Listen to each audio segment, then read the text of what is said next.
महाराज, मेरा ओघड़दानी, मेरा शिव, मेरा त्रिकालदर्शी, मेरा कैलाशी, मेरा अविनाशी, मेरा शंकर, मेरा शंकर भ्रमण के लिए निकले हैं पार्वती जी के साथ। और शिव जी को बहुत तेज भूख लग रही है, बहुत तेज भूख।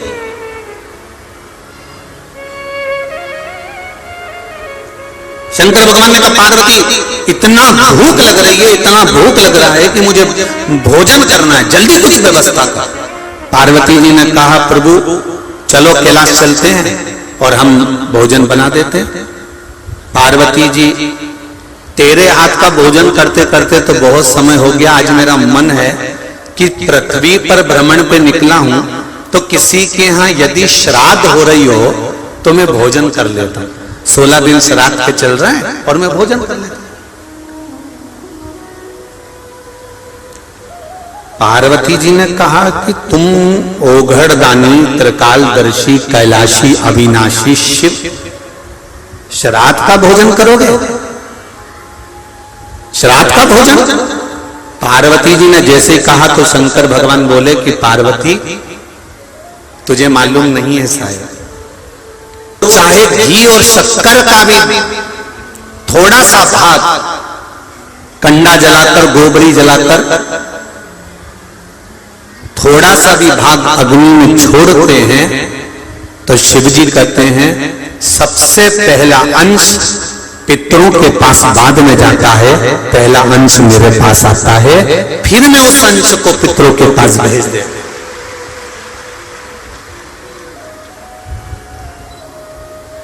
तर्पण शिव महापुराण की कथा सुनने वाले जरा ध्यान से सुनिएगा महाराज। पहले भी कथा में कहा 1 रुपए कमा रहे हो, 1.25 रुपए खर्च चल रहा है, घर में कोई बीमार बना हुआ है, घर में कोई तकलीफ आ रही है, कष्ट आ रहा है, तो केवल एक काम करना है कि हमें शंकर भगवान को 1 लोटा जल समर्पित करना।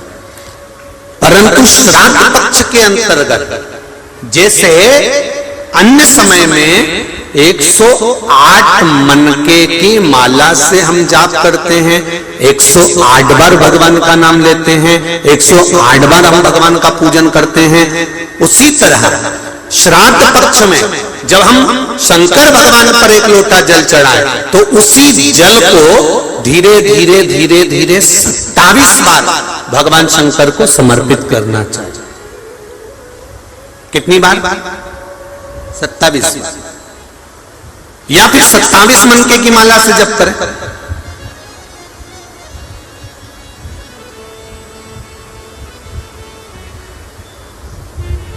उसका फल क्या होगा? भगवान शिव अपने रूप रखकर इन पितरों को वो भाग देना चालू कर देते हैं। भूल से भी 16 श्राद्ध के 16 दिन में से एक दिन भी अगर हमने एक ही पानी का कलश, एक ही लोटा, ऐसा नहीं कि तुम्हें 27 बार पानी भर के चढ़ाना, लोटा एक ही है, कलश एक ही है, और उसको धीरे धीरे धीरे धीरे कर 27 बार छोड़ दिया जाता है। तो शिव महापुराण की कथा कहती है कि अगर रोज हमारे पितरों को, रोज हमारे पूर्वजों को अगर हमने तर्पण भी नहीं किया है, जल भी नहीं दिया है, और शंकर भगवान को 27 बार जल का भाग हम समर्पित करते हैं अपने पूर्वजों के लिए, तो हम नहीं भी दे पाए तो एक बार में पूरे 16 दिन का जल हम अपने पूर्वजों को प्रदान कर देते हैं।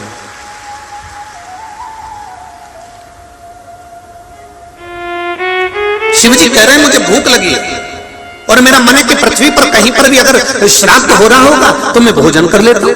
तो पार्वती जी ने कहा तुम कहां भोजन करने जाओगे? शंकर भगवान बोले अयोध्या में जाऊंगा, अयोध्या में जाऊं और अयोध्या में जाकर आज मैं भोजन ग्रहण करूंगा। क्यों? आज दशरथ जी के यहाँ पे श्राद्ध है, मैं जाता हूं। शंकर भगवान जाने की तैयारी करे, ब्राह्मण लोग जा रहे थे भोजन करने के लिए। मेरा ओघड़दानी, मेरे शंभु, मेरे शंकर स्वयं एक ब्राह्मण का रूप रखकर भोजन करने के लिए अंदर प्रवेश कर गए। अब जब अंदर प्रवेश करे, जैसे ही अंदर प्रवेश करे, सब जितने ब्राह्मण थे सब भोजन करने के लिए बैठे। सबके लिए चांदी की थाली, स्वर्ण का कटोरा, सुंदर सुंदर पकवान, आकर रखा है। मेरे भोले बाबा भी बैठ गए, मेरे भोले बाबा। अब देखिए शिव पुराण कहती है, यदि श्राद्ध का भोजन, श्राद्ध पक्ष के अंतर्गत जो भोजन बनाया जाता है, वो भोजन घर की बहू अगर बनाती है, घर की मां अगर बनाती है, घर की नारी अगर भोजन बनाती है, तो आधा भाग जो ब्राह्मण ने भोजन किया है, वो आधा भाग का भोजन तो जिस ससुराल पक्ष में बेटी भोजन बना रही है, उसके ससुराल के भाग को प्राप्त होता है, और आधा भोजन का फल बेटी के मायके वाले को प्राप्त हो जाता है कि उसा गया है। सबने खाना चालू करा,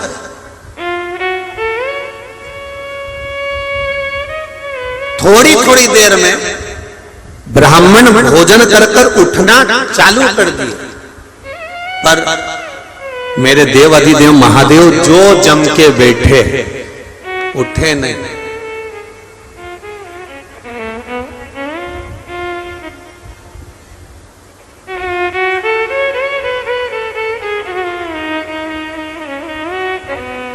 उठे ही नहीं। किसी किसी की आदत रहती है, एक पंगत में काम नहीं चलता, दो तीन पंगत जरा जमदारी से लगाना पड़ती है। और अभी अभी तो यह बफेट चल गया, पहले के समय में तो पत्ते की पत्तल आती थी, और उस पत्तल के पत्ते का ही दोना बनता था। बोलो री जी सही है गलत है? पत्ते का ही दोना, और वो दोने को भी टिकाने के लिए जब पंगत में जाते थे तो जेब में दो चार पत्थर रख के लेके जाते थे कि रायते का दोना नहीं लुढ़क जाए। तो उस दोने को भी संभालने के लिए दो तीन पत्थर जेब में होते थे। जब रोटी खाने कहीं जाते थे, पंगत जिनने कहीं जाते थे शादी ब्याह में या कहीं नुक्ता मुक्ता में, तो जेब में पत्थर लेके जाते थे कि दोना रखेंगे। और साथ में अभी अभी तो ये सब कुछ ले जाना नहीं पड़ता, पहले तो प्लास्टिक का इतना बड़ा गिलास भी जेब में भर के लेके जाना पड़ता था कि पानी भी पीना पड़ेगा। और दोने को रखते, आसपास में पत्थर टिका देते, और फिर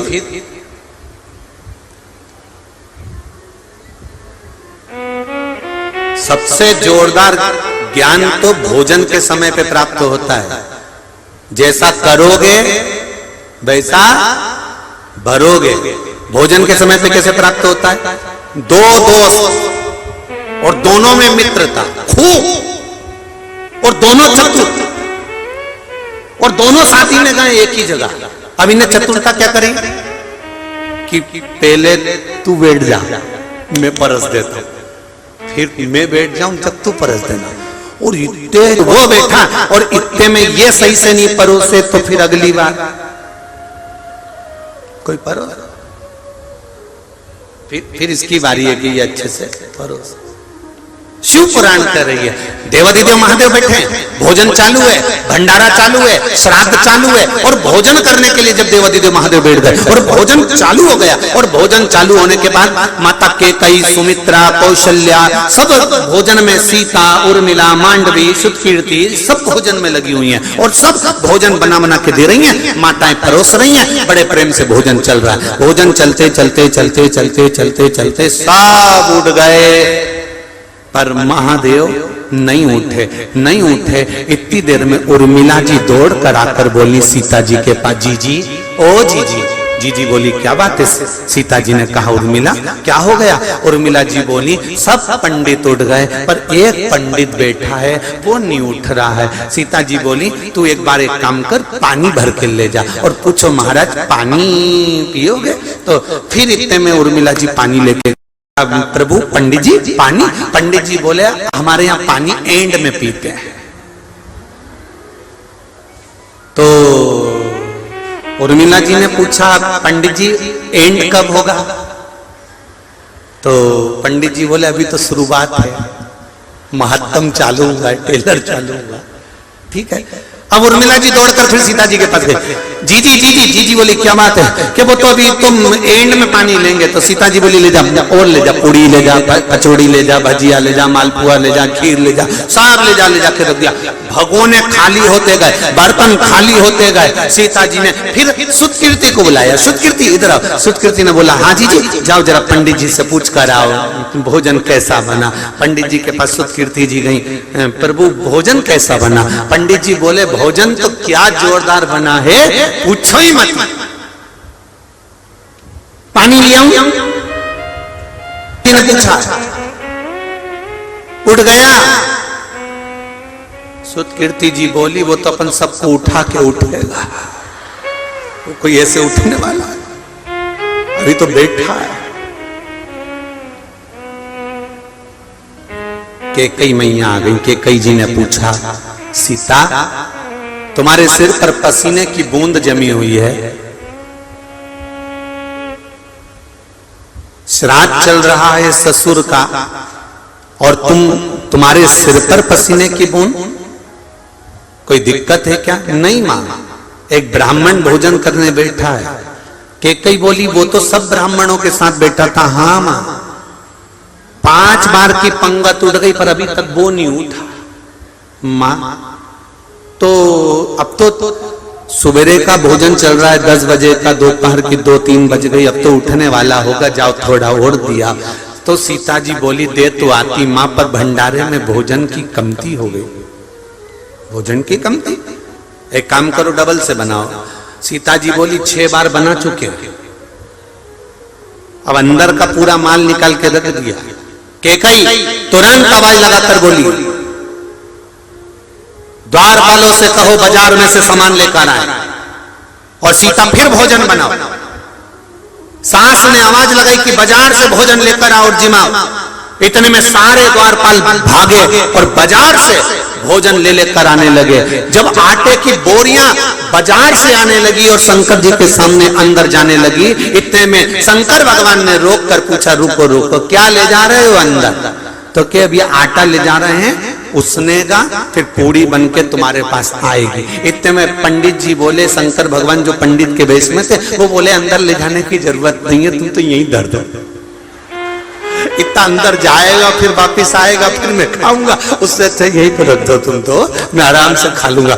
आटे की बोरी रख दी, बेसन की बोरी रख दी, मैदे की बोरी, रवे की बोरी, घी तेल शक्कर सब ला के रख दिया और भोलेनाथ जी खाना चालू कर दिया। खाते गए खाते गए खाते गए खाते गए, उठे नहीं। इतने में सीता जी की आंख में जल भर गई। कौशल्या जी ने पूछा जानकी तुम रो रही हो? आज ससुर जी की यहाँ का श्राद्ध है और घर की बहू रोए, ये अच्छी बात नहीं है, तुम क्यों रो रही हो, क्या हुआ तुमको? इतने में सीता जी बोली मां एक पंडित भोजन करने बैठा है तो उठ नहीं रहा, पानी का पूछो। सीता जी बोली अब की बार मैं ही जाती हूं। सीता जी हाथ में जल लेकर पहुंची। ब्राह्मण देवता अगर आपका आधा हो गया हो तो पानी थोड़ा सा पी लीजिए। इतने में ब्राह्मण देवता बोले आधा तो होने दो, जब आधा होगा मैं पी लूंगा। सीता जी ने मन में सोचा भी तो आधा ही नहीं हुआ और अपन तो एंड की तैयारी में बैठे। सीता जी रोती रोती आंख में जल भरकर भगवान राम जी के पास पहुंचे। राम जी महाराज तो बड़े मस्ती में बैठे हुए थे। तुरंत सीता जी को कहा जानकी भोजन ब्राह्मण जिम के चले गए? सीता जी बोली सब चले गए, एक ही बैठा है उठ नहीं रहा, तो उसको अच्छे से जिमाओ। सीता जी बोली सारा सामान जिमा दिया, भंडार का सामान जिमा दिया, सूखा जितना रखा था वो जिमा दिया, दुकानों पे से लाकर अंदर तो आया ही नहीं, बाहर निपटा गया। तो राम जी बोले फिर? सीता जी बोली अब आप बताओ क्या करें? राम जी बोले पहले मुझे देखने दो कि भोजन करने बैठा कौन है। मेरे राम जी जो जाकर झरोके में से झांके, झांकते से पहचान गए कि आज मेरे महादेव अकेले नहीं 33 कोटि देवी देवताओं को अपने अंदर बिठाकर भोजन कर, आज मेरे महादेव 33 कोटि देवताओं को अंदर बिठाकर भोजन कर रहे हैं। तब सीता जी को आवाज लगाकर कहा अब तू मत जा, जो ज्यादा एक्शन मारे ना तो कुछ मत करो, जो पार्टी में ज्यादा इतराए उसकी पत्नी को लाके खड़ा कर दो, फिर